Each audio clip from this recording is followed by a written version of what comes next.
السلام عليكم.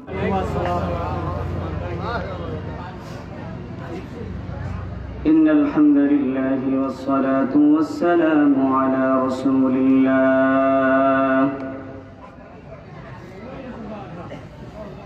ونشهد أن لا إله إلا الله وحده لا شريك له ونشهد أن سيدنا وسندنا وحبيبنا ومولانا محمدا عبده ورسوله. أما بعد فقد قال الله تبارك وتعالى في قرآنه المجيد وفي فرقانه الحميد. أعوذ بالله من الشيطان الرجيم. بسم الله الرحمن الرحيم.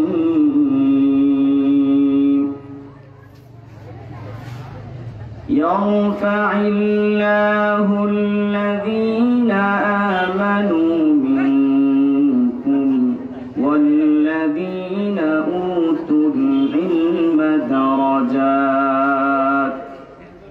وقال رسول الله صلى الله عليه وسلم فضل العالم على العابد كفضلي على أدناكم أو كما قال عليه الصلاة والسلام.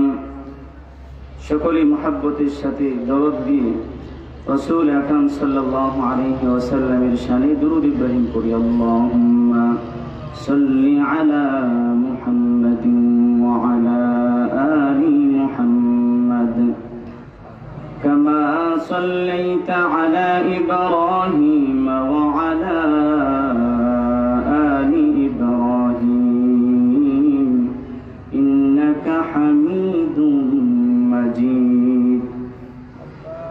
اللهم بارك على محمد وعلى آل محمد كما باركت على إبراهيم وعلى آل إبراهيم إنك حميد مجيد.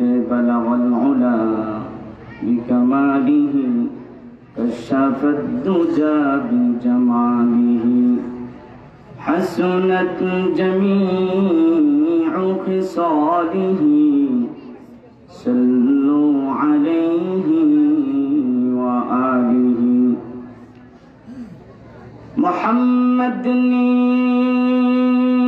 آکر کفر کو مٹھایا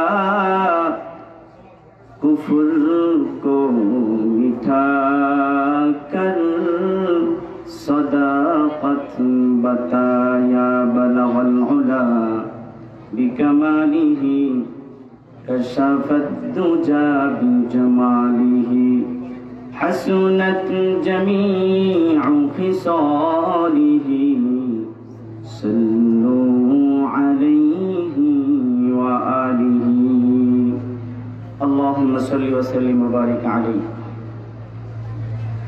খাদিজাতুল কুবরা রাদিয়াল্লাহু তাআলা আনহা কওমি মহিলা মাদ্রাসা এর উদ্যোগে খতমে বুখারী শরীফ উপলক্ষে আজকের আজিমুস শান মাহফিলের সম্মানিত সভাপতি, প্রধান অতিথি, বিশেষ অতিথিবৃন্দ, উপস্থিত জাতির কর্ণধার হযরত উলামায়ে কেরাম, দূর দূরান্ত থেকে আগত দিনপ্রিয় ইসলাম প্রিয় আওয়াম, আগামী দিনে জাতির ভবিষ্যৎ আমাদের প্রাণপ্রিয় ছাত্র ভাইরা, পর্দার আড়ালে অবস্থানরত সম্মানিত মা ও বোনেরা, শুরুতেই মহান রব্বুল আলামিনের দরবারে অসংখ্য অগণিত লাখো কোটি শুকরিয়া আদায় করছি যে রব্বে করিম আজ পর্যন্ত আমাদেরকে হায়াতে রেখেছেন, শারীরিক মানসিকভাবে সুস্থ রেখে, দিল দিমাগ মন মস্তিষ্ক ভালো রেখে উম্মতের উলামা ইকরামদের জবান থেকে কোরআন হাদিস সমৃদ্ধ কিছু আলোচনা শুনব এবং আমল করব, এই নিয়তে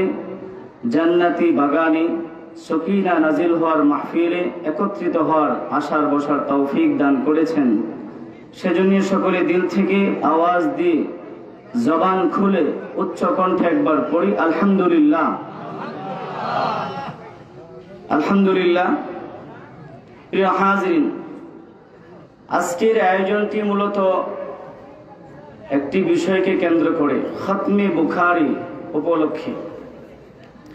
আমাদের মুরব্বীরা বলে থাকেন বুখারী শরীফ খতম হওয়ার পরে যে দোয়া করা হয় সেই দোয়া আল্লাহ রাব্বুল আলামিন কবুল করে থাকেন। সুবহানাল্লাহ। দোয়া কবুলের কিছু বিশেষ মুহূর্ত আছে, দোয়া কবুল হওয়ার বিশেষ কিছু স্থান আছে। যদি বোঝাতে চাই একটা উদাহরণ দিয়ে, যেরকম ভাবে এখন আমরা প্রায় সবাই মোবাইল ব্যবহার করি, করে কি করি না? বিভিন্ন কোম্পানির মোবাইল ব্যবহার করি বা বিভিন্ন কোম্পানির সিমও ব্যবহার করি। কিছুদিন পরে পরে দেখবেন বিভিন্ন সিমে অফার দেয়। আপনি যদি আগামী 24 ঘন্টার ভিতরে 100 টাকা রিচার্জ করেন, আপনাকে এই এত মিনিট এত এমবি দেওয়া হবে, এই অফারটা দেয়। বলেন দেখি, এই 24 ঘন্টা পরে কেউ যদি 100 টাকা রিচার্জ না করে, সে 500 টাকা রিচার্জও করে, এই অফারটা কি সে পাবে? এজন্য আজকের যে একটা অফার ঘোষণা করা হয়েছে খতমে বুখারী, এই খতমে বুখারীর পরে যে দোয়া হবে সেই দোয়াকে আল্লাহ রাব্বুল আলামিন কবুল করবেন। সুবহানাল্লাহ।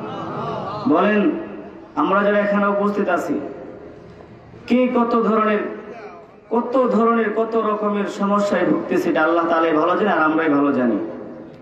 আমাদের জীবনের কত স্বপ্ন আছে, কত সাধনা আছে, কত ইচ্ছা পূরণ আছে। আজকের এই দিনে খতমে বুখারীর পরে হযরত এখানে চলে আসছেন, কিছুক্ষণ পরে আসবেন ইনশাআল্লাহ, দোয়া হবে। আমরা আমাদের মনের কথাগুলো আল্লাহ তাআলার কাছে পেশ করব, আমাদের জীবনের চাওয়াগুলো পেশ করব। যেহেতু বলা হয়েছে খতমে বুখারীর পরে দোয়া করলে দোয়া কবুল হয়, আমরাও যখন ওনার সাথে সাথে দোয়া করবো আল্লাহ তাআলা আমাদের চাওয়াকে কবুল করবেন। সুবহানাল্লাহ। এই জন্য আমরা সকলে শেষ পর্যন্ত থাকবো ইনশাআল্লাহ। প্রিয় হাজির, আমার সময় একেবারেই কম, মনে হয় 20-25 মিনিট আর আছে। এই অল্প সময়ের মধ্যেই যদি সবাই মনোযোগের সাথে আমার আলোচনা শোনেন, একটা বিষয় আমি আপনাদের সম্মুখে পেশ করতে চাই। আশা করি ইনশাআল্লাহ সকলেই গুরুত্বের সাথে মনোযোগের সাথে আমার কথাগুলো শুনবেন ইনশাআল্লাহ। আল্লাহ তাআলা তৌফিক দান করুন। সকলে বলুন আমিন, আরো জোরে বলেন আমিন। প্রিয় হাজিরিন, তালিম বা শিক্ষা এটা ইসলামের গুরুত্বপূর্ণ একটি বিষয়। ইসলাম তালিম বা শিক্ষাকে সর্বাধিক গুরুত্ব দিয়েছে এবং ইসলাম তার অনুসারীদেরকে সর্বপ্রথম যে সবক দিয়েছে সেটা হলো ইকরা, তুমি পড়ো, তুমি শিখো। অর্থাৎ দ্বীনি শিক্ষা, ইলমে ওয়াহির শিক্ষা। ইলমে ওয়াহি মানে আল্লাহ রাব্বুল আলামিন জিবরাইল আলাইহিস সালাতু ওয়াস সালামের মাধ্যমে যেই জ্ঞান রাসূলের কাছে পাঠিয়েছেন সেটার নাম কি? ইলমে ওয়াহি। সেটার নাম কি? আল্লাহ তাআলা হযরত জিবরাইল আলাইহিস সালাতু ওয়াস সালামের মাধ্যমে রাসূলের কাছে যে জ্ঞান পাঠিয়েছেন সেই জ্ঞানের নাম কি? ইলমে ওয়াহি। এখন আমি এই অর্থটা এই জন্যই বলে দিলাম কারণ আমার বয়ানের ফাঁকে ফাঁকে ইলমে ওয়াহি শব্দ উচ্চারণ করব, তখন তো অনেকে বুঝবেন না ইলমে ওয়াহি কি। ইলমে ওয়াহি বলা হয় আল্লাহ তাআলা জিবরাইল আলাইহিস সালাতু ওয়াস সালামের মাধ্যমে রাসূলের কাছে যে জ্ঞান পাঠিয়েছেন সেই জ্ঞানের নাম কি? ইলমে ওয়াহি।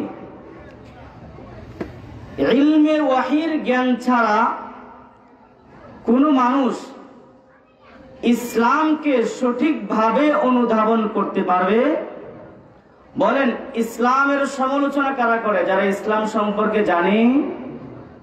কথা বলেন ঠিক কিনা? আমরা তো অনেক সময় দূর থেকে অমুকের তমুকের সমালোচনা করি, অমুকে এই করে সেই করে। যখন ওনার কাছে যাই, ওনার দরবারে যাই, তখন দেখি পুরাই উল্টা। মানুষের কাছে একরকম শুনি, আর কাছে গিয়ে দেখি আরেক রকম। এই জন্য প্রিয় হাজরিন, ইলমে ওয়াহির জ্ঞান ছাড়া কোনো মানুষই সঠিকভাবে ইসলাম সম্পর্কে জানতে পারবে না।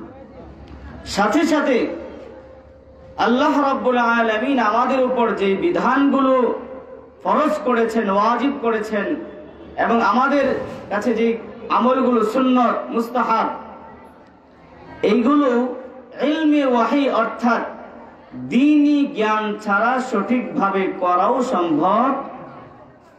বলেন কোন ব্যক্তি যদি সে নামাজ পড়তে চায়, নামাজের জ্ঞান যদি না থাকে, দাঁড়ালে কি করতে হয়, রুকুতে গিয়ে কি করতে হয়, সিজদায় গিয়ে কি করতে হয়, সিজদায় যাওয়ার সময় হাত কিভাবে রাখতে হয়, বসার সময় কি তরিকায় বসতে হয়, এই সমস্ত বিষয় সম্পর্কে কেউ যদি না জানে, তাহলে বলেন সে যদি 70 বছর পর্যন্ত নামাজ পড়ে, আল্লাহ তাআলার কাছে সেই নামাজ কি কবুল হবে? কথা বলেন, কবুল হবে? এই জন্য ইসলাম সম্পর্কে জানতে হলে যেরকম ভাবে ইলমে ওয়াহি বা দ্বীনি জ্ঞান অর্জন করা জরুরি, ঠিক যদি আমরা ইসলামী বিধান, ইসলামী নিয়ম অনুযায়ী চলতে চাই, তথাপি আমাদেরকে দ্বীনি জ্ঞান অর্জন করা জরুরি। প্রিয় হাজির, শুধু তাই নয়, একজন মানুষ তার ব্যক্তি জীবন, পারিবারিক জীবন, সামাজিক জীবন, রাষ্ট্রীয় জীবন, অর্থনৈতিক জীবন, সর্ব অঙ্গনে সে যদি সফল হতে চায়, শুধু তাই নয়, দুনিয়া এবং আখিরাত উভয় জাহানে সে সুখময় শান্তিময় জীবন যাপন করতে চায়, ইসলাম ছাড়া কোনো বিকল্প ব্যবস্থা আছে? কথা বলেন, আছে? এখন আমি যদি ইসলাম মেনে আমার ব্যক্তি জীবনেও শান্তি পেতে চাই, ইসলাম মেনে আমি আমার সামাজিক জীবনেও শান্তি পেতে চাই, ইসলাম মেনে আমি যদি আমার রাষ্ট্রীয় জীবনেও শান্তি পেতে চাই, ইসলাম মেনে আমি যদি আমার অর্থনৈতিক জীবনেও শান্তি চাই, ইসলাম মেনে আমি যদি আমার দুনিয়া এবং আখিরাত উভয় জাহানে সুখময় শান্তিময় জীবন যাপন করতে চাই, তাহলে এই ইসলাম মানার জন্য ইসলাম সম্পর্কে জানা আমাদের জরুরি কি জরুরি না? প্রিয় হাজিরিন, এখন আমরা এই ইসলাম সম্পর্কে কোথায় থেকে জানবো? ইসলাম থেকে জানার প্রধান দুই উৎস হলো, এক নম্বর হলো আল কোরআনুল কারীম, দ্বিতীয় নম্বর হলো রাসূলের হাদিস। দ্বিতীয় নম্বর কি? হাদিস। আল্লাহ রাব্বুল আলামিন এই কোরআনকে আমাদের জন্য শুধু তিলাওয়াতের জন্য পাঠায় নাই। আমরা তো অনেকে মনে করি বা অনেকে বুক ফুলিয়ে বলি, আমি কয়েক দফা কোরআন খতম করেছি, বলে কিনা? আবার অনেক বলে আমি আমার সন্তানকে মক্তবে কোরআন পড়িয়েছি, মানে তার দায়িত্ব শেষ। অথচ কোরআন হলো একটা সংবিধান।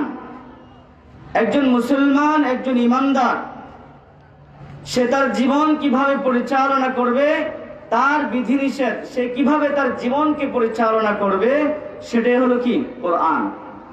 এই জন্য হযরত আম্মা জান আয়েশা রাদিয়াল্লাহু তাআলা আনহাকে একবার জিজ্ঞাসা করা হয়েছিল রাসূলের আখলাক কি ছিল, রাসূলের চরিত্র কি ছিল, রাসূলের জীবন আদর্শ কি ছিল।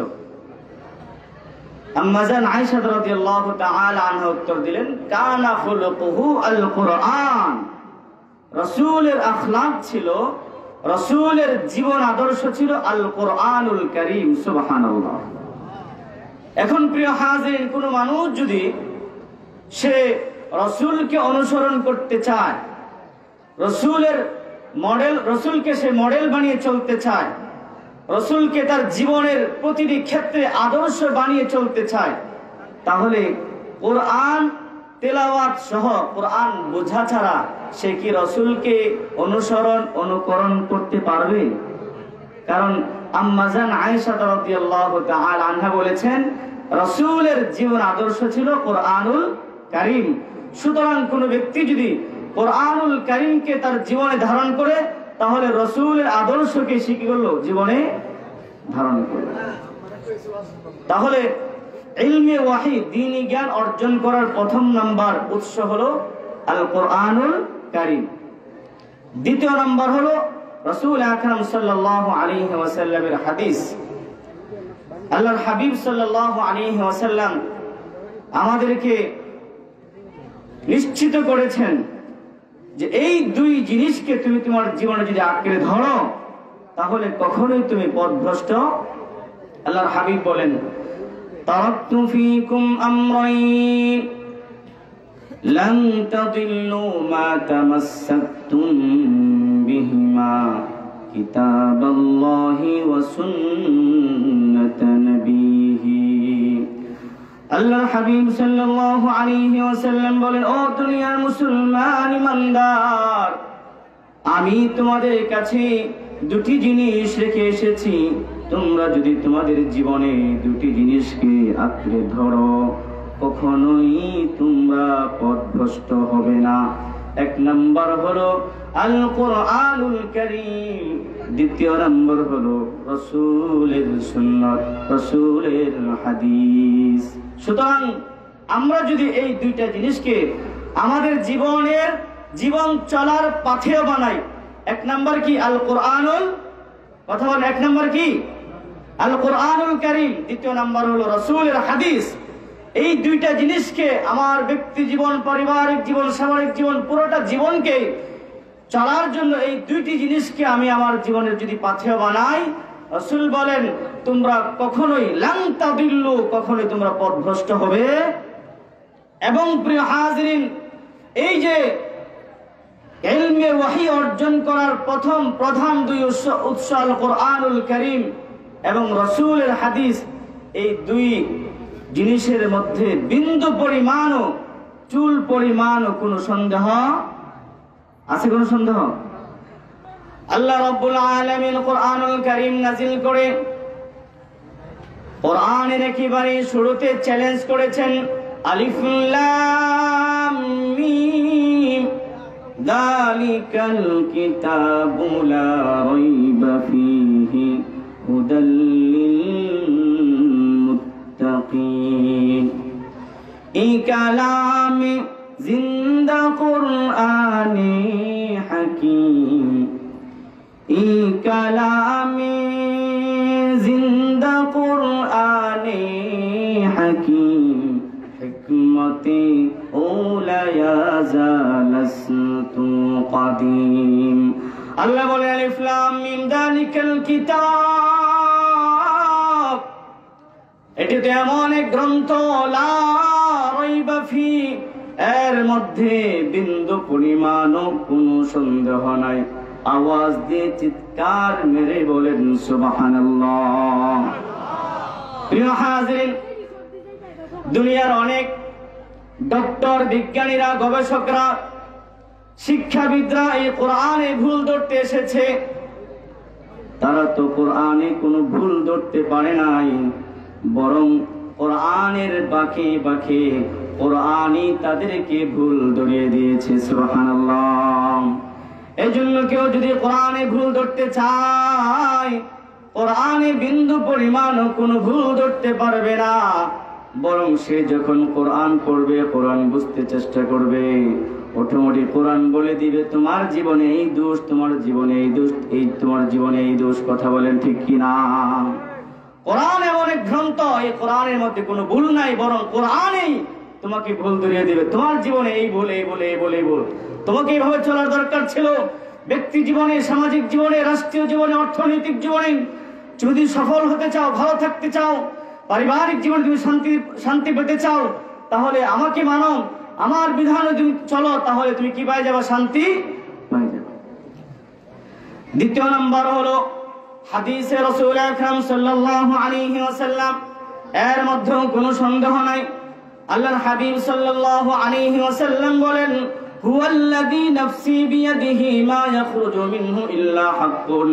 আল্লাহর হাবিব বলেন, ওই রবের কসম, ওই রবের শপথ, যার হাতে আমার প্রাণ, এই জবান থেকে যা উচ্চারিত হয় সত্য ব্যতীত অন্য কোনো কিছু উচ্চারিত হয় না। রাসূল বলতেছেন, রাসূলের জবান থেকে একমাত্র কি বের হয়? সত্যই বের হয়, অন্য কিছু উচ্চারিত হয়।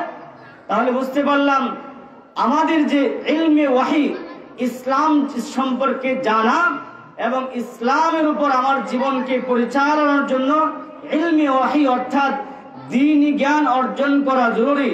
এবং এই দ্বীনি জ্ঞান অর্জন করার প্রধান যে দুই উৎস, এক নম্বর কোরআনুল কারীম, দুই নম্বর রাসূল আকরাম সাল্লাল্লাহু আলাইহি ওয়াসাল্লামের হাদিস। এই দুই উৎসের মধ্যে দ্বীনি ইলম অর্জন করা, এই দুই মাধ্যমের মধ্যে কোনো ধরনের ত্রুটি বিচ্যুতি নাই। কথা বলেন ঠিক কিনা? এর মধ্যে কোনো সন্দেহ, কোনো সংশয় নাই। কথা বলেন ঠিক কিনা? কিন্তু প্রিয় হাজরিন, এছাড়া জ্ঞান অর্জন করার যত মাধ্যম আছে, যত উৎস আছে, এই সবগুলোই হলো সন্দেহপূর্ণ, সংশয়পূর্ণ, পরিবর্তনশীল। কথা বলেন ঠিক কিনা? বিজ্ঞানীরা গবেষণা করে অনেক কিছু আমাদের সম্মুখে পেশ করেছে। বিজ্ঞানীরা একবার বলেছে যে পৃথিবীকে কেন্দ্র করে সূর্য ঘুরে, কিছুদিন পরে তাদের থিওরি পাল্টাইছে, না সূর্য ঘুরে না, বরং পৃথিবী ঘুরে, সূর্য ঘুরে না। আবার কিছুদিন পরে তাদের থিওরি পাল্টাইছে যে সূর্যও ঘুরে, পৃথিবীও ঘুরে। এই যে তারা তাদের থিওরিগুলো, তাদের গবেষণাগুলো পাল্টাইছে, কারণ কি? এগুলো মানুষের বানানো, মানুষ রচিত জ্ঞান। মানুষ যা চিন্তা করে এগুলোর মধ্যে পরিবর্তন হয় কি হয় না? কথা বলে ঠিক হয় কি হয় না? কিন্তু আল্লাহ রাব্বুল আলামিন আমাদের সম্মুখে যে কোরআন রেখেছেন, আল্লাহ রাব্বুল আলামিন আমাদের সম্মুখে যে রাসূলের আদর্শ রেখেছেন, এটা 1450 বছর আগে যেরকম করণীয় ছিল, যেরকম কার্যকর ছিল, আজও কার্যকর রয়েছে, কিয়ামত পর্যন্ত কার্যকর থাকবে। এবং আল্লাহর হাবিব সাল্লাল্লাহু আলাইহি ওয়াসাল্লামকে আমাদের জন্য যে আদর্শ বানিয়েছেন, মডেল বানিয়েছেন, উৎস বানিয়েছেন, জীবন আদর্শ বানিয়েছেন, প্রিয় হাজিরিন, কোন ব্যক্তি যদি যেরকম ভাবে সাহাবায়ে কেরাম রাসূলকে 1450 বছর আগে মেনে সে হেদায়েত পেয়েছে, এখনো যদি রাসূলকে মানে সে হেদায়েত পাবে। কিয়ামত পর্যন্ত যদি রাসূলকে সে মেনে, রাসূলকে আদর্শ মেনে তার জীবনকে পরিচালনা করে, সে হেদায়েত পাবে। কারণ একটাই, আল্লাহর হাবিব সাল্লাল্লাহু আলাইহি ওয়াসাল্লামকে এই কুল কায়নাতের মালিক, যিনি নাকি অতীত সম্পর্কে জানেন, বর্তমান সম্পর্কে জানেন, ভবিষ্যৎ সম্পর্কে জানেন, যিনি হলেন আলিমুল গায়ব, সেই রব্বে কারীম, সেই রব্বুল আলামিন রাসূলকে আমাদের আদর্শ বানিয়েছেন। কথা বলেন ঠিক কিনা? এই জন্য প্রিয় হাজরিন, 1450 আগে রাসূলকে মেনে যেরকম ভাবে প্রতিটা মানুষ সোনার মানুষে পরিণত হয়েছে, এখনো যদি আমরা রাসূলের আদর্শ মানে আমাদের জীবন পরিচালনা করি, আমরা এরকম সোনার মানুষে পরিণত হয়ে যাব। কিয়ামত পর্যন্ত যদি রাসূলের সুন্নাহ মেনে, রাসূলের আদর্শ মেনে মানুষ তার জীবনকে পরিচালনা করে, তারাও এরকম ভাবে হেদায়েত প্রাপ্ত হয়ে যাবে। সবাই জোরে বলেন সুবহানাল্লাহ। প্রিয় হাজরিন, এই জন্য মানুষ বানানোর যত কিছু আছে, এই সবগুলোই হলো পরিবর্তনশীল। কথা বলেন ঠিক কিনা? কিন্তু আল্লাহ রাব্বুল আলামিন আমাদের জন্য যা নির্বাচিত করেছেন, আমরা যদি আমাদের জীবনে যে কোনো ক্ষেত্রে, যে কোনো মুহূর্তে সেটাকে ফলো করি, অবশ্যই আমরা তার দ্বারা সুফল পাবো। কথা বলেন ঠিক কিনা? প্রিয় হাজরিন, বলতেছিলাম দ্বীনি ইলম, দ্বীনি জ্ঞান অর্জন করা।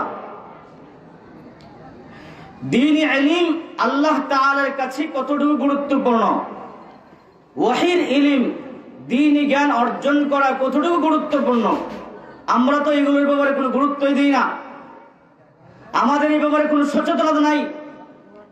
আমি নামাজ সম্পর্কে জানি না, আমি যাকাত, আমার উপর যাকাত ফরজ হয়েছে কিনা এটাও আমি জানি না, আমার উপর হজ ফরজ হয়েছে কিনা সেটাও জানি না।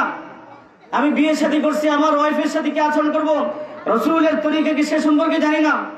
আমার সন্তান আদি হয়েছে, সন্তানকে কিভাবে মানুষের মতো মানুষ গড়ে তুলবো সেই ব্যাপারে আমি জানি না। অথচ প্রিয় হাজরিন, আল্লাহর হাবিব সাল্লাল্লাহু আলাইহি ওয়াসাল্লামকে আল্লাহ তাআলা দোয়া শিখিয়ে দিয়েছেন, দ্বীনি ইলম যাতে করে বাড়ে, বৃদ্ধি পায়, ওয়াহির জ্ঞান যেন বৃদ্ধি পায়। এই জন্য রাসূল যেন বেশি বেশি আল্লাহ তাআলার কাছে দোয়া করে। এই জন্য আল্লাহ তাআলা রাসূলকে দোয়া শিখিয়েছেন, ওগো আমার হাবিব, আপনি বেশি বেশি পড়ুন, রব্বি জিদনি ইলমা। সবাই পড়ুন, রব্বি জিদনি ইলমা। সবাই পড়ুন, রব্বি জিদনি ইলমা। ওগো আমার রব, আপনি আমাকে দ্বীনি জ্ঞান বাড়িয়ে দিন, যাতে করে দ্বীনের জ্ঞান আমার বাড়ে, এই তৌফিক আমাকে দান করেন। বলেন, কোন মানুষ যদি তার জীবনকে ইসলাম মতো পরিচালনা করতে চায়, দ্বীনি জ্ঞান ছাড়া, ইসলামী জ্ঞান ছাড়া, ইলমে ওয়াহির জ্ঞান ছাড়া সে কি ইসলাম মতো জীবন যাপন করতে পারবে? কি করে পারবে? কারণ সে তো জানি না। এই জন্য প্রিয় হাজিরিন, ইলমে ওয়াহি বা দ্বীনি জ্ঞান এটা দুই প্রকার। কয় প্রকার? কথা বলেন, বলছিলাম মনোযোগের সাথে শুনতে হবে, জরুরি কথা কিনা, এই যে কথাগুলো বলতেছে এগুলো প্রয়োজন কিনা, নাকি কিচ্ছা কাহিনী বলবো?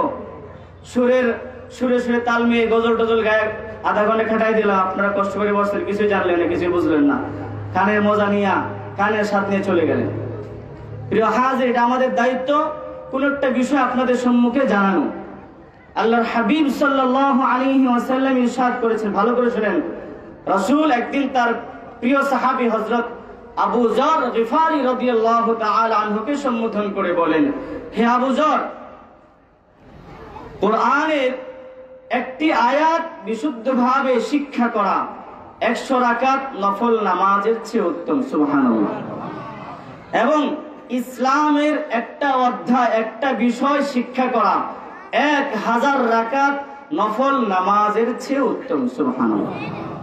এখন সে শিখছে, কিন্তু আমল করুক বা না করুক, শুধু শিখার কারণে 1000 রাকাত নফল নামাজের সব সে পেয়ে যাবে। সুবহানাল্লাহ। তাহলে আমাদের দায়িত্ব হলো আপনাদেরকে কোন একটা বিষয় বোঝানো, শিখানো। কথা বলেন ঠিক কিনা? যদি শিখেন কি পাবেন? সাথে সাথে 1000 রাকাত নফল নামাজের সব পেয়ে যাবেন। তাহলে দ্বীনি জ্ঞান কয় প্রকার? আর যে বলেন কয় প্রকার? 2 প্রকার। এক প্রকার হচ্ছে ফরজে আইন, এক প্রকার কি? ফরজে আইন। আরেক প্রকার হচ্ছে ফরজে কিফায়া। যেরকম ভাবে নামাজ কয় প্রকার? একটা হলো ফরজ, ফরজ নামাজ কয় প্রকার? 2 প্রকার, ফরজে আইন, ফরজে কিফায়া। ফরজে আইন হলো আমরা যে 5 ওয়াক্ত নামাজ পড়ি, এটা কি বলা হয়? ফরজে আইন। আর যে আমরা জানাজার নামাজ পড়ি, এটা কি বলা হয়? ফরজে কিফায়া। ফরজে কিফায়া হলো ফরজে আইন, এটা সকলের উপরই ফরজ। 5 ওয়াক্ত ফরজ নামাজ সকলের উপরই ফরজ।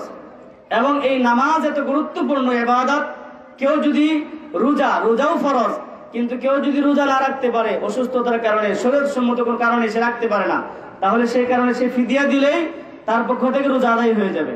এরকম ভাবে যাকাত সে যদি আদায় না করতে পারে, অন্যের মাধ্যমে আদায় করলে যাকাত আদায় হয়ে যাবে। এরকম ভাবে হজও ফরজ, হজ সে করতে পারে না কোনো শারীরিক দুর্বলতার কারণে, সে যদি বদলি হজ করে না, তাও তার পক্ষ থেকে কি হয়ে যাবে? হজ আদায় হয়ে যাবে। কিন্তু মনে করেন আপনি যদি নামাজ না পড়তে পারেন, কথার কথা আপনি দাঁড়ায় নামাজ পড়তে পারেন না, আরেকজনকে যদি আপনি নামাজ পড়ায় ফেলেন, নামাজ আদায় হবে? নামাজ এমন এক ইবাদত, যদি দাঁড়িয়ে না পড়েন বসে, বসে না পড়েন শুয়ে, শুয়ে না পড়েন ইশারায় পড়েন, যতক্ষণ পর্যন্ত হুঁশ আছে, যতক্ষণ পর্যন্ত জ্ঞান আছে, ততক্ষণ পর্যন্ত নামাজ ছাড়ার কোনো সুযোগ নাই। প্রিয় হাজিরিন, তাহলে আমরা পাইলাম 5 ওয়াক্ত নামাজ ফরজে আইন, আর জানাজার নামাজ পড়া কি? ফরজে কিফায়া। ফরজে আইন সকলকেই করতে হয়, ফরজে কিফায়াটা হচ্ছে সমাজের কিছু মানুষ করলে সকলের পক্ষ থেকে আদায় হয়ে যায়। ঠিক এরকম ভাবে দ্বীনি জ্ঞান, ইলমে ওয়াহির জ্ঞান অর্জন করাও, এটা হলো 2 প্রকার, ফরজে আইন, ফরজে কিফায়া। ফরজে আইন সম্পর্কে রাসূল আকরাম সাল্লাল্লাহু আলাইহি ওয়াসাল্লাম বলেন, তলাবুল ইলমি ফরিদাতুন আলা কুল্লি মুসলিম। রাসূল আকরাম সাল্লাল্লাহু আলাইহি ওয়াসাল্লাম বলেন, প্রতিটি নরনারী, মুসলমান নরনারীর উপর তার দৈনন্দিন জীবনে চলতে ফিরতে যতটুকু দ্বীনি জ্ঞান অর্জন করা দরকার, ততটুকু দ্বীনি জ্ঞান অর্জন করা হচ্ছে ফরজে আইন। এখন প্রিয় হাজিরিন, আমরা যে নামাজ পড়ি, এটা আমাদের দৈনন্দিন লাগে কি লাগে না? কথা বলে লাগে কি লাগে না? আমরা যে বাথরুমে প্রবেশ করি, বাথরুম থেকে বের হই, মসজিদে প্রবেশ করি, মসজিদে বের হই, আমি আমার সংসারের সাথে চলাফেরা করি, সমাজের সাথে চলি, পরিবারের সাথে চলি, মানুষের সাথে চলাফেরা করি। অর্থাৎ এই যে বিষয়গুলো আছে, এই বিষয়গুলো আমাদের দৈনন্দিন লাগে কি লাগে না? এখন এই বিষয়ে দ্বীনি জ্ঞান অর্জন করা আমাদের জন্য আবশ্যক কি আবশ্যক না? কথা বলেন, লাগবে কি লাগবে না? তাহলে আমরা আমাদের জীবন চলতে ফিরতে গিয়ে আমরা যা করি সেই বিষয়ে ইসলামের বিধিনিষেধ কি, ইসলাম কি বলে? আমি ব্যবসা করতে যাচ্ছি, ব্যবসার হালাল তরিকা কি, কি করলে হারাম হয়ে যাবে?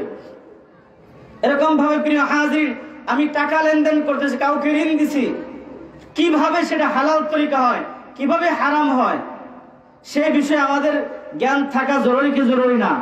এখন আমরা কি করি? এখন যদি টাকা একজনকে দেই 1 লক্ষ টাকা, এখন যদি 1 লক্ষ টাকায় প্রতি মাসে 1000 টাকা লাভ আসে, এখন যদি হুজুরকে জিজ্ঞাসা করে, হুজুর আমি তো একজনকে 1 লক্ষ টাকা দিয়েছিলাম, এখন কি 1 লক্ষ টাকা থেকে 1000 টাকা লাভ আসলে এটা কি নেওয়া জায়েজ হবে কি হবে না? জিজ্ঞাসা করলে যদি হুজুর বলে না না জায়েজ না, হারাম হারাম, এই জন্য আমরা কি করি না, জিজ্ঞাসাই করি না। কারণ কি কয়? আমরা তো জানি না। আল্লাহ রাব্বুল আলামিন এই জানি না বললে কিছু মানুষ কাল কিয়ামতের ময়দানে আল্লাহ তাআলার কাছেও এরকম কি করতে থাকবে? আছে না হুজুর, অনেকে নামাজের দাওয়াত দিলে, হুজুর শরীরটা খারাপ, অমুকটা তমুকটা, এই ব্যস্ততাতে এই সেই ব্যস্ততা, এই সেই কইয়া কোনোভাবে কেটে পড়ে, আছে কি আছে না? বিভিন্ন উজুর দেখায় আসে, এড়িয়ে যায়। আল্লাহ রাব্বুল আলামিনের সম্মুখেও এরকম ভাবে মানুষ এরকম ভাবে আজে বাজে কথা বলে কেটে যেতে থাকবে। এজন্য আল্লাহ রাব্বুল আলামিন বলে দিয়েছেন কি করবেন কাল কিয়ামতের ময়দানে। আল ইয়াউমা নাখতিমু আলা আফওয়াহিহিম ওয়া তুকাল্লিমুনা আইদিহিম ওয়া তাশহাদু আরজুলুহুম বিমা কানু ইয়াকসিবুন। কাল কিয়ামতের ময়দানে অপরাধীরা হাজারো অপরাধ করার পরেও যখন আল্লাহ রাব্বুল আলামিন বলবেন তুমি অপরাধ কেন করেছো, কেন নামাজ পড়ো নাই, কেন রোজা রাখো নাই, কেন হজ করো নাই, কেন যাকাত দেও নাই, কেন সুদ খাইছো, কেন মানুষের মাল আত্মসাৎ করছো, কেন ওজনে কম দিছো, কেন মানুষের আইল কাটলা, কেন মানুষের ক্ষতি করলাম, আল্লাহ রাব্বুল আলামিন যখন একের পর এক তাকে জিজ্ঞাসা করতে থাকবে, সেরকম ভাবে মুখে আল্লাহ রাব্বুল আলামিনের সাথে এই সেই কথা বলে কেটে যেতে থাকবে। আল্লাহ তাআলা বলবেন আল ইয়াউমা নাখতিমু আলা আফওয়াহিহিম, কাল কিয়ামতের ময়দানে ওই বাচাল চতুর ব্যক্তিদের জবানটার মধ্যে মোহর মেরে দিবেন, জবানে আর কিছুই সে বলতে পারবে। সে হাত যে অপরাধ করেছিল হাত সাক্ষী দিবে, পা দিয়ে যে অপরাধ করেছিল পা সাক্ষী দিবে, চোখ দিয়ে অপরাধ করেছিল চোখ সাক্ষী দিবে। এরকম ভাবে সেরকম ভাবে প্রিয় হাজিরিন বিভিন্ন ভাবে অপরাধ করেছিল, বিভিন্ন জায়গায় অপরাধ করেছিল, জায়গাগুলো তাকে তার ব্যাপারে তার বিরুদ্ধে সাক্ষী দিতে থাকবে। কারণ হলো আল্লাহ তাআলা তার জবানের মধ্যে মোহর মেরে দিবেন, কারণ আল্লাহ তাআলার সাথে এই সেই কথা বলে কেটে যেতে চাইবে। কথা বলেন ঠিক কিনা? এই জন্য প্রিয় হাজিরিন দ্বীনি ইলম কয় প্রকার? কথা বলেন কয় প্রকার? 2 প্রকার। এক প্রকার হচ্ছে আমি আমার জীবন চলার পথে যা যা করি না করি এই ব্যাপারে ইসলামের দিক নির্দেশনা কি, কোনটা করা যাবে কোনটা করা যাবে না, কোনটা বৈধ কোনটা অবৈধ, কোনটা হালাল কোনটা হারাম, কোনটা করণীয় কোনটা বর্জনীয়, এই সম্পর্কে আমাদেরকে জানতে হবে কি হবে না? এখন আমরা যদি বলি না আমি তো জানি না, কাল কিয়ামতের ময়দানে বলবো নামাজ যে ফরজ যেমন পড়া তোমার জন্য ফরজ ছিল, তোমার দৈনন্দিন জীবনে চলাফেরার সময় যা যা দরকার সেই বিষয়ে ইসলামের জ্ঞান অর্জন করাও ফরজে আইন ছিল। যদি নামাজ না পড়ি আল্লাহর কাছে হিসাব দিতে হবে কি হবে না? কথা বলেন। যদি রোজা ফরজ হয়ে থাকে রোজা পালন না করে হিসাব দিতে হবে কি হবে না? যদি আমি আমার মালের যাকাত হিসাব করে যাকাত আদায় না করে আল্লাহ তাআলার কাছে হিসাব দিতে হবে কি হবে না? ঠিক এরকম ভাবে প্রিয় হাজিরিন দৈনন্দিন জীবনে আমরা যা করি না করি সে বিষয়ে দ্বীনি জ্ঞান ইলমে ওয়াহির জ্ঞান অর্জন করা ফরজে আইন ছিল। সেই জ্ঞান যদি আমরা অর্জন না করি ফরজে আইন তরক করার কারণে আল্লাহ তাআলার কাছে হিসাব দিতে হবে। কথা বলেন ঠিক কিনা? এটা হলো 1 নাম্বার। দ্বিতীয় নাম্বার হলো ফরজে কিফায়া। দ্বিতীয় নাম্বার কি? ফরজে কিফায়া, অর্থাৎ সমাজের কিছু মানুষ, যেরকম ভাবে আপনাদেরই সন্তান, আপনার ছেলে, আপনার মেয়ে কোরআনের সব বিষয়ে জ্ঞান অর্জন করে, এটা হলো ফরজে কিফায়া।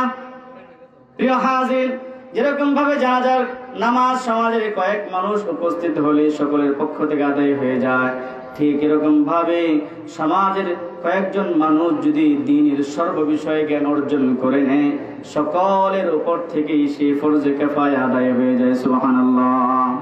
এখন কোন সমাজের কোন মানুষই ইসলামের সর্ব বিষয়ে জ্ঞান অর্জন করে নেয়, তাহলে এর কারণে সকলেই দায়ী হবে। আর যদি এক দুজন অর্জন করে নেয়, সব বিষয়ে কোরআন হাদিসের সর্ব বিষয়ে জ্ঞান অর্জন করে নেয়, তাহলে সকলে কি হয়ে যায়? মুক্ত হয়ে যাবে। এই হিসাবে আপনার ছেলে মেয়ে, আপনার ভাতিজা, আপনার পরের ঘরের এক ছেলে আলেম হয়েছে, হাফেজ হয়েছে, মুফতি হয়েছে, আপনার মেয়ে, আপনার ভাতিজি এরকম ভাবে আলেমা হয়েছে, আজকে বুখারী শরীফের দরস হবে, সে আলেমা হবে, কোরআন হাদিসের সর্ব বিষয়ে জ্ঞান অর্জন করছে, আমাদের উপর থেকে সব রকমের দায়িত্ব তারা আদায় করে নিয়েছে। এই হিসাবে তাদেরকে মূল্যায়ন করা দরকার কি দরকার না? কিন্তু আমরা কি করি? হুজুর, কাঠমুল্লা, এরপরে রাজাকার, আলবদর, এইটা সেইটা বইলা বইলা হুজুরদেরকে কি করি? আর তুচ্ছ তাচ্ছিল্য করি। অথচ ওরা আমাদের উপর বড় একটা দায়িত্ব ছিল ফরজে কিফায়ার, সেটা তাদের মাধ্যমে সেটা আল্লাহ রাব্বুল আলামিন পুরো করে নিতেছেন। এই হিসাবে তাদেরকে আরো বেশি আদর, আপ্যায়ন, সম্মান, মূল্যায়ন করা দরকার ছিল। সেটা না করি আমাদের সমাজের কিছু কুলাঙ্গার, কিছু নাস্তিক, মুরতাদ, ইসলাম বিরোধী কিছু মানুষ এরকম ভাবে আলেম উলামাদের বিরুদ্ধে কথা বলেন, ঠিক কিনা? প্রিয় হাজির, এজন্য দ্বীনি জ্ঞান অর্জন করা, দ্বীনি জ্ঞান এটা কয় প্রকার? দুই প্রকার। এক নম্বর হলো ফরজে আইন, দ্বিতীয় নম্বর হলো ফরজে কিফায়া। প্রিয় হাজির, এখন কোন ব্যক্তি যদি সেটা ফরজে আইন ইলম হোক, ফরজে কিফায়ার ইলম হোক, যে ইলমই সে অর্জন করবে, এই ব্যাপারে আল্লাহ রাব্বুল আলামিন বলেন, কুল হাল ইয়াস্তাবিল্লাযীনা ইয়া'লামুনা ওয়াল্লাযীনা লা ইয়া'লামুন।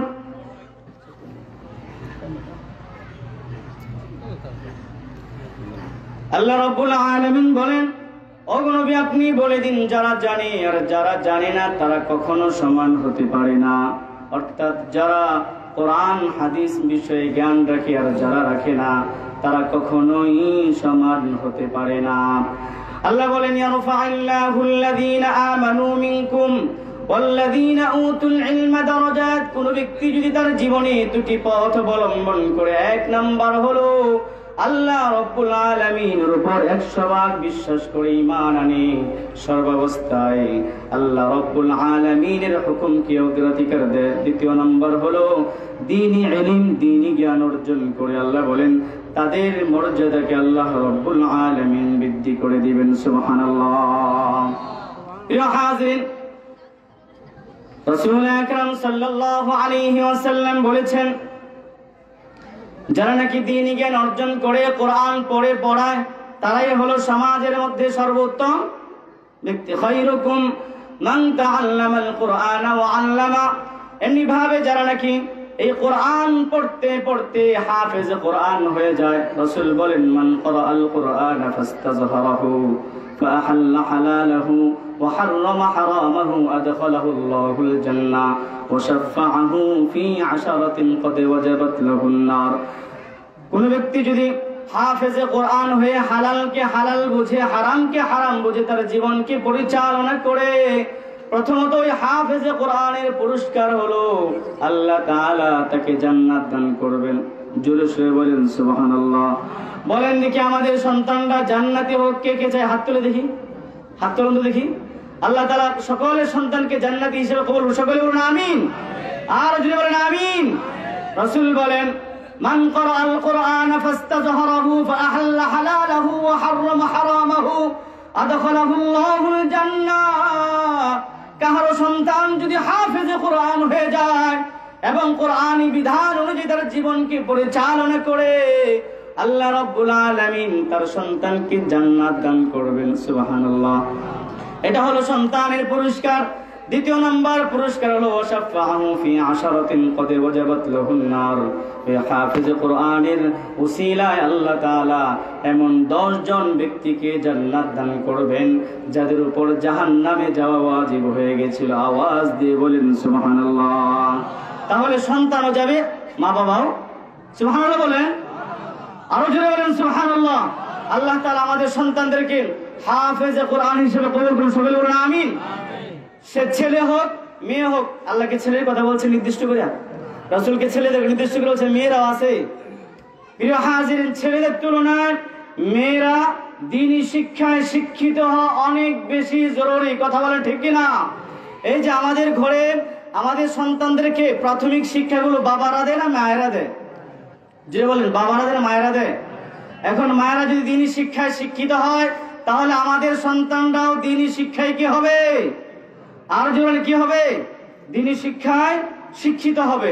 প্রিয় হাজিরিন, এই জন্য মেয়েদের শিক্ষাকে, মেয়েদের দ্বীনি শিক্ষাকে অবহেলা করার কোনো সুযোগ নাই। একজন দার্শনিক গবেষক বলেছিলেন, তোমরা আমাকে একজন ভালো মা দাও, তোমাদেরকে আমরা একটা ভালো জাতি উপহার দিব। আমরা তো ভালো জাতি চাই, আমাদের সমাজ ভালো হোক, দেশ ভালো হোক। সমাজ ভালো, দেশ ভালো কখন হবে? যখন মানুষ ভালো হয়ে যাবে। কথা বলেন ঠিক কিনা? আর আমাদের মানুষগুলো, সমাজের মানুষগুলো কখন ভালো হবে? ভালো তো এমনি তৈরি হয়ে আসবে না, বরং যখন আমাদের মারা ভালো হবে, আমাদের মেয়েরা যখন ভালো হবে, দিনদার হবে, তখন আমাদের সন্তানরাও এরকম ভাবে ভালো মানুষ হিসেবে গড়ে উঠবে। আস্তে আস্তে দেখা যাবে আমাদের সমাজ, আমাদের ফ্যামিলি, আমাদের দেশের মানুষ এরকম ভাবে ভালো হয়ে যাবে। কথা বলেন ঠিক কিনা? এই জন্য মেয়েদেরকে দ্বীনি শিক্ষায় শিক্ষিত করা। দ্বীনি শিক্ষা কি এটা বুঝতে হবে। দ্বীনি শিক্ষা হলো, মনে করেন একজন মানুষ তার ছেলেকে ডাক্তার, ইঞ্জিনিয়ার যাই বানাইছে, ওসিডিসি, এসপি অনেক কিছু শিক্ষা দিয়েছে, কিন্তু তাকে দ্বীনি শিক্ষা দেয় নাই। প্রিয় হাজিরিন, বলেন দেখি এই দেশে দুর্নীতি, ডাকাতি, লুটতরাজ, দেশ থেকে টাকা পাচার আমাদের দেশের গরিব কৃষকরা করতেছে না শিক্ষিতরা করতেছে? বলেন, গরিব কৃষকরা করতেছে না বড় বড় শিক্ষিতরা করতেছে? কারণ কি? কারণ হলো তাদের কি নাই? দ্বীনি শিক্ষা নাই। তাদেরকে তাদের মা বাবারা সঠিক দ্বীনি শিক্ষা দিতে পারে নাই। দ্বীনি শিক্ষা হলো যেরকম ভাবে একজন মানুষ গাড়ি বানাইছে, গাড়ির গতি হলো 200 বেগের, কিন্তু কি দেয় নাই? ব্রেক দেয় না। কি দেয় নাই? বলেন, এই গাড়ি যদি রাস্তায় চলে এরপরে ফিরে আনতে পারবে? আর ঠিক এরকম ভাবে মানুষ যদি তার জীবনের নিয়ন্ত্রণ রাখতে চায়, সে যদি ভালো থাকতে চায়, সর্বক্ষেত্রে একজন আদর্শ মানুষ হিসেবে পরিচয় দিতে চায়, তার মাঝে এবং পশু পাখির মাঝে পার্থক্য থাকুক সেটা যদি চায়, তাহলে দ্বীনি ইলম, ওহীর ইলম ছাড়া কোনো বিকল্প ব্যবস্থা নাই। এই জন্য প্রিয় হাজিরিন, আমরা আমাদের নিজেদের জন্য দ্বীনি জ্ঞান অর্জন করা জরুরি। আমাদের সন্তানদেরকেও, সে ছেলে হোক মেয়ে হোক, তাদেরকে দ্বীনি শিক্ষায় শিক্ষিত করা আরো বেশি জরুরি। বিশেষ করে আমাদের মা বোনদেরকে দ্বীনি শিক্ষায় শিক্ষিত করবেন, তাহলে দেখবেন আপনার বাহিরে গিয়ে আপনি যত কাজে করে আপনার সন্তানকে টেনশন করতে হবে না। দেখবেন আপনি ঘরে আসবেন, আপনার ছেলে আপনাকে সালাম দেবে, আপনি ঘর থেকে বের হবেন আপনাকে সালাম দেবে, এরকম আপনার হকগুলো আপনার সন্তান আদায় করবে। এগুলো আপনার ঘরেই এগুলো শিক্ষা হয়ে যাবে। আল্লাহ রাব্বুল আলামিন আমাদের সন্তানদেরকে দ্বীনি শিক্ষায় শিক্ষিত করুন, সকলে বলুন আমিন। ওয়া আখিরু দাওয়ানা আলহামদুলিল্লাহি রাব্বিল আলামিন। আসসালামু আলাইকুম ওয়া রাহমাতুল্লাহি ওয়া বারাকাতুহু। আলহামদুলিল্লাহ, সকলে বলে